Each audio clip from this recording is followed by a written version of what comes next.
Miniature painting, जो छोटा चित्र होता है, वो छोटा चित्र किस प्रकार का हो सकता है, वो इसमें हम पढ़ते हैं। Any painting done in small size, कोई भी पेंटिंग है जो स्मॉल साइज की है, छोटे साइज की है।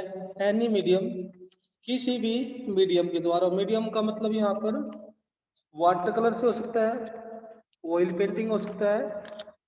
जो मीडियम हमारा वो कलर के ऊपर है, भी कलर के डिस्कस किया गया अभी, एनी मीडियम। तो any painting done in small size in any medium and on any surface, और किसी भी समतल सरफेस पे हो, समतल पे हो, इज कॉल्ड ये मिनिएचर पेंटिंग, उसको हम क्या बोलते हैं, मिनिएचर पेंटिंग। तो वो क्या रहेगी हमारी miniature painting. This painting were made on A palm leaf, जो पेंटिंग है वो पाम लीफ पे बनी सकती है, जो पाम के जो पत्ते होते हैं उस पे बनी हो सकते हैं। तार पत्रा होता है या बोझ पत्रा होता है, तार जो प्राचीन काल में। ए पीस ऑफ क्लॉथ, जो एक कपड़े पर बनी हो सकती है। A piece of leather, leather पे बनी हो सकती थी। आइवरी, हाथी दांत। And letter on handmade paper, और किसी लेटर पे या हैंडमेड पेपर पर बनी हो सकती थी। It may be portrait and illustration of story या scene of from daily life, जो हमारी जो पेंटिंग है हमारी, वो किसी भी डेली लाइफ, डेली जो लाइफ है या दैनिक जीवन है उस पर पेंटिंग बनी हो सकती है, कोई स्टोरी पे हो सकती है। इस तरह से हमारी कोई पोर्ट्रेट हो सकता है, किसी का चित्र जो स्केच है। इस तरह हमारा जो ये पेंटिंग है इसको हम मिनिएचर पेंटिंग बोलते हैं। दोबारा फिर सुनिए। Any painting done in small size, कोई भी पेंटिंग जो किसी एक छोटा रूप हो।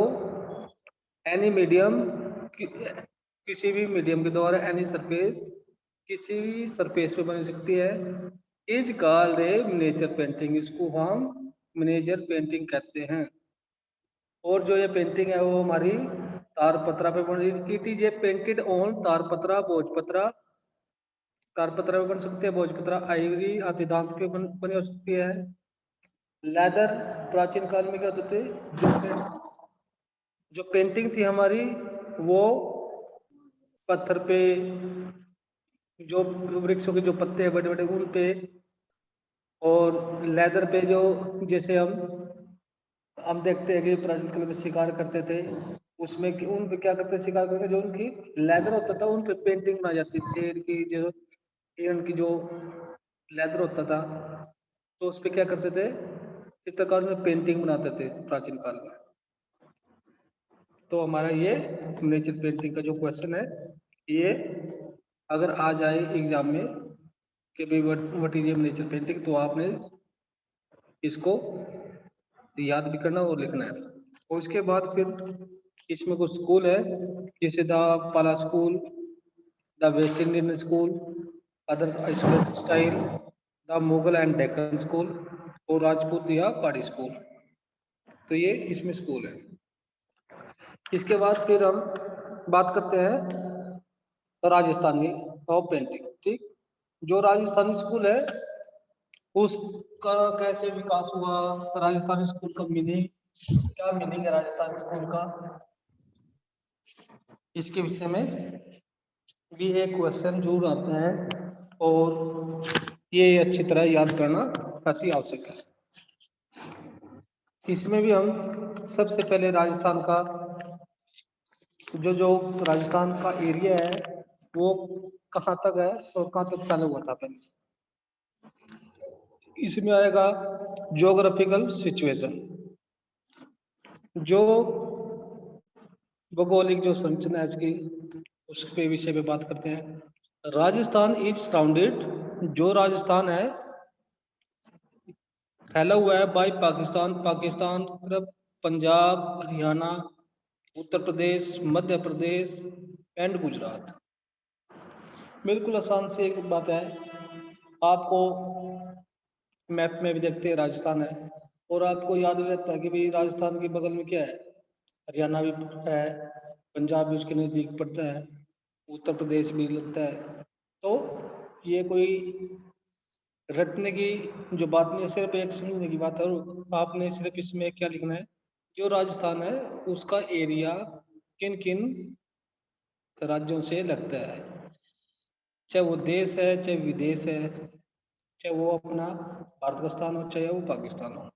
सिर्फ हमने उसकी बाउंड्री है जो किस किस से वो टच करता था, उसी पे विषय पे हमने इसकी संरचना वो लिखनी है।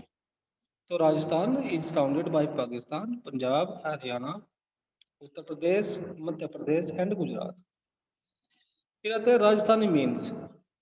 सबसे जरूरी क्या है कि भी हमें इसका राजस्थान का मीनिंग का पता होना चाहिए कि भी राजस्थान का मीनिंग क्या है। नाम से ही पता लगता है राजस्थान का क्या है, राजा का स्थान, जहाँ पे बहुत से राजा रहते थे। तो बहुत से राजा थे या फिर राज्य थे, जो स्टेट बोलते हैं। तो जो वहाँ पे ज़्यादा राजा होंगे तो उनकी स्टेट भी अलग अलग होगी। तो राजस्थान मीन्स क्या है, राजस्थान मीन्स प्लेस ऑफ राजा या किंग्स या प्लेस ऑफ स्टेट्स, जिसको हम राज्य बोलते हैं। So there were so many king या and states that time and this place is known as a Rajasthan. तो इसीलिए उसको राजस्थान के नाम से जाना गया। क्यों? क्योंकि वहाँ पर बहुत सारे राज्य थे या राजा थे। तो इसी राजा या राज्य होने के कारण उस जगह को जो वो पूरी जो राजस्थान का एरिया था, उस पूरे एरिया को राजा का राजस्थान के नाम से जाना गया। राजस्थान के मीनिंग के बाद फिर आता है राजस्थान जो इसका विकास अपना कैसे हुआ था और इसकी जो कला थी कैसे यहाँ पे स्टार्ट हुई। Rajasthan art is a not a new art school, ये कोई नई नई कला नहीं है। Art but is a was a refined by profited from the same Indian traditional. बल्कि यह क्या है कि हमारे जो सेम इंडियन ट्रेडिशनल के को एक इसका शुद्ध रूप बोल सकते हैं हम, कि जो भारतीय परंपरा कला का ये क्या है, एक शुद्ध रूप है जो राजस्थान, गुजरात, मेवाड़ में एक नई कला के रूप में उभरी। जो राजस्थान है राजस्थानी या हिंदू राजपूत कला शैली के नाम से जाना जाता है। जो राजपूत है उसको दूसरे नाम से भी हम जानते हैं। Art is a also known as a Rajasthani या राजपूत या हिंदू स्कूल ऑफ आर्ट। अगर ये आपसे पूछा जाए कि भी राजस्थान का दूसरा नाम क्या है या फिर other name of Rajasthani school, तो आपने क्या लिखना है, राजपूत या हिंदू स्कूल। अगर आप एक नंबर में क्वेश्चन आ जाता है कि भी ऑप्शन आ जाता है राजस्थान का दूसरा नाम अदर नेम क्या है, what is a other name of Rajasthan, तो ऑप्शन में आ जाए हिंदू स्कूल, बंगाल स्कूल, या फिर डेक्कन स्कूल, तो आपने ऑप्शन में क्या लिखना है, हिंदू स्कूल पे टिक मार्क कर देना है। फिर आता है origin and development of Rajasthani art. जो राजस्थानी का उद्गम और विकास कैसे हुआ, तो इसी विषय में आएगा। फिर ये राजस्थानी जो स्कूल है did not a originate A nature but it was a primarily मुरल आर्ट। वास्तव में जो ये हमारी है कला थी राजस्थानी जो स्कूल की, नॉट ओरिजिनेट नेचर, ये शुरू में नेचर नहीं थी, but it was a primarily जो मुख्य तौर से है इसका मुराल आर्ट थी हमारी। मुराल आर्ट होती थी जैसे हम जो मिट्टी होती है उस पे अब क्ले से जो काम करते हैं मुराल आर्ट पे, और किसी सरफेस पे बना के, जैसे हम जिस भाषा में बोल सकते जो सांझी होती थी जो हरियाणा में बोलते हैं, वो भी एक मुराल आर्ट का एक एग्जाम्पल है। This was developed under the Rajput Kings. जो ये आर्ट है वो राजपूत राजाओं के अधीन इसका विकास हुआ।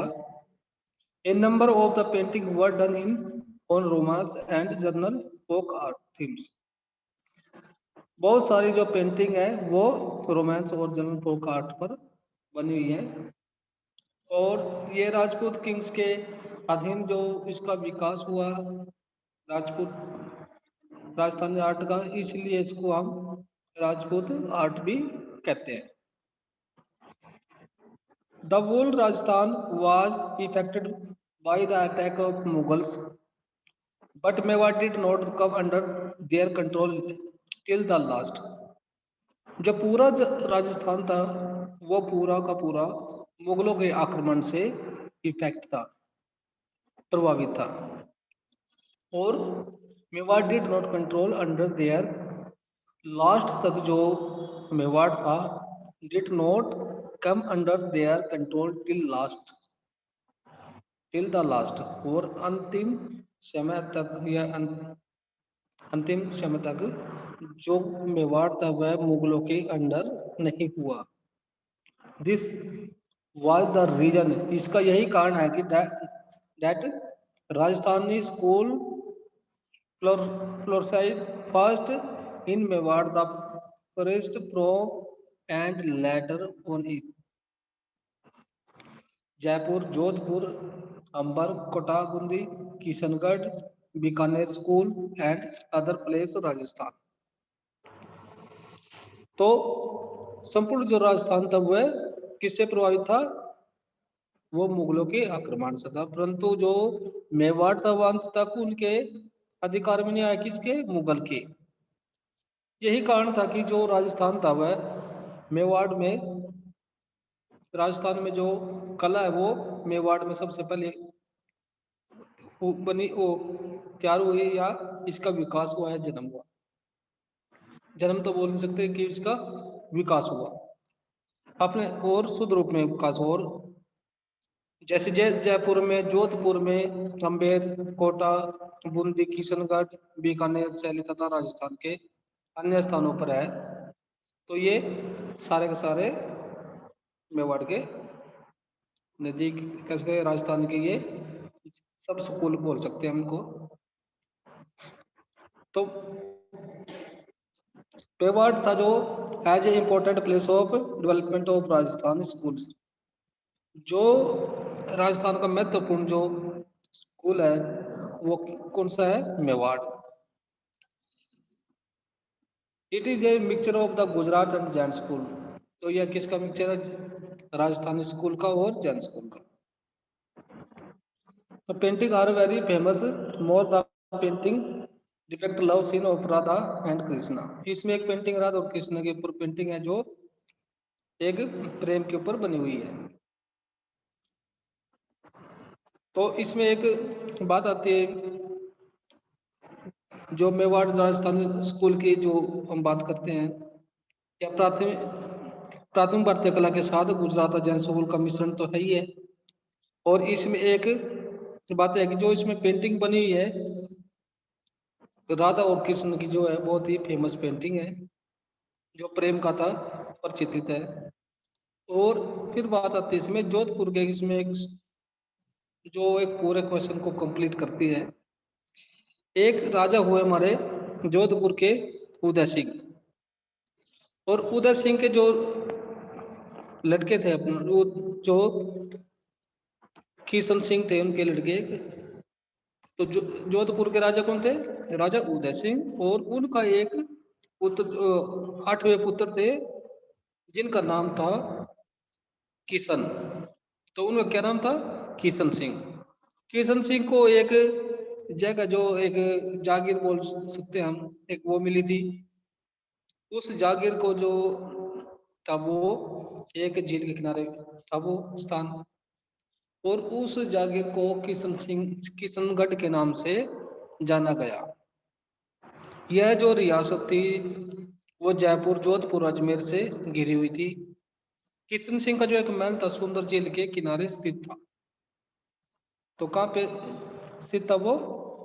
सुंदर एक झील के किनारे वो स्थित था। The place of Kishan Singh situated on bank of the beautiful lake. फिर क्या हुआ? After Kishan Singh Raja Raj Singh the father of Raja Sawant Singh rule of the ruled the state of the Kishan Singh, and the art reached its climax during his reign. Kishan Singh के बाद राजा सावन सिंह के पिता राज सिंह। तो क्या बात आती है इसमें? किशन सिंह का जो लड़का हुआ वो कौन है? राज सिंह। राज सिंह के लड़के कौन से हुए? राजा सावन सिंह। और राजा सावन सिंह थे वो भी बहुत ही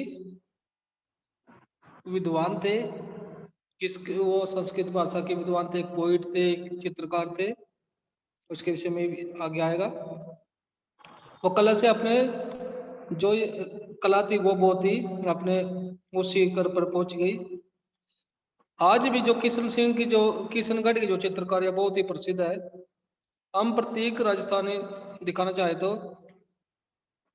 ये हम किशनगढ़ की जो चित्रकारी है दिखा सकते हैं। अगर बात करें किशनगढ़ की तो हम किशनगढ़ की चित्रकारी दिखा सकते हैं। जो राधा बनी टनी जो पेंटिंग है बहुत ही फेमस पेंटिंग है। वो किसकी पेंटिंग है? किशनगढ़ की। इस पेंटिंग को देखने से ये लगता है कि भाई जो किशनगढ़ में चित्रकारी है बहुत ही उच्च शिखर पर पहुंच गई थी। फिर बात आती है सावन सिंह की। सावन सिंह थे जो हमारे, वो क्या था? ग्रेजुएट थे। किस में थे? या स्कॉलर थे। सावन Singh was a scholar on Hindi, Sanskrit and Persian also. He had the experiment both the in music and painting. राजा सावन सिंह एक अच्छे कवि भी थे और वह हिंदी फारसी में स्नातक थे। संगीत व कला में निपुण थे। उनका एक छोटा नाम भी था जिसको हम बोलते हैं नागरी दास। ये क्वेश्चन भी आ जाता है प्रैक्टिकल में कि सावन सिंह का जो एक उपनाम बताइए। तो सावन सिंह का उपनाम था नागरी दास, जिस नाम से वो बहुत प्रसिद्ध हुए।